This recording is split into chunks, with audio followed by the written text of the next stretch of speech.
చంపాలి. టెర్రరిస్టుని చంపడానికి కూడా ఆలోచిస్తున్నారా? 10 కాదు 20 కాదు 100 మంది అయినా సరే, ఆపై ఇంకెంతమంది వచ్చినా చంపేయండి. Yes madam. టెర్రరిస్టుల దగ్గర లేటెస్ట్ వెపన్స్ చాలా ఉన్నాయి. ఈ ఫారెస్ట్ దాటి వెళ్తేనే మన వాళ్ళని దాచుంచిన చోటు చేరుకోగలుగుతాం.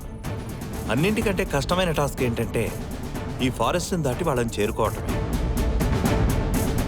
1947లో బ్రిటిష్ వారి నుంచి ఇండియా ఫ్రీ అయిన తర్వాత గుజరాత్, రాజస్థాన్ బోర్డర్స్తో పాటు మీరు చెప్పిన ఆ ఫారెస్ట్, ఈ ఫారెస్ట్ కూడా ఆ బోర్డర్స్లోకే వస్తుంది.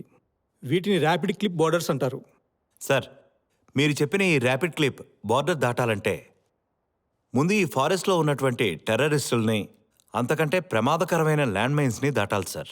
సి ఆఫీసర్, మన వాళ్ళ ప్రాణాలు కాపాడడానికి ఎన్ని బోర్డర్స్ క్రాస్ చేసినా పర్వాలేదు, ఎన్ని సముద్రాలు దాటినా పర్వాలేదు, మన పౌరుల్లో ఒక్క ప్రాణం కూడా పోకూడదు.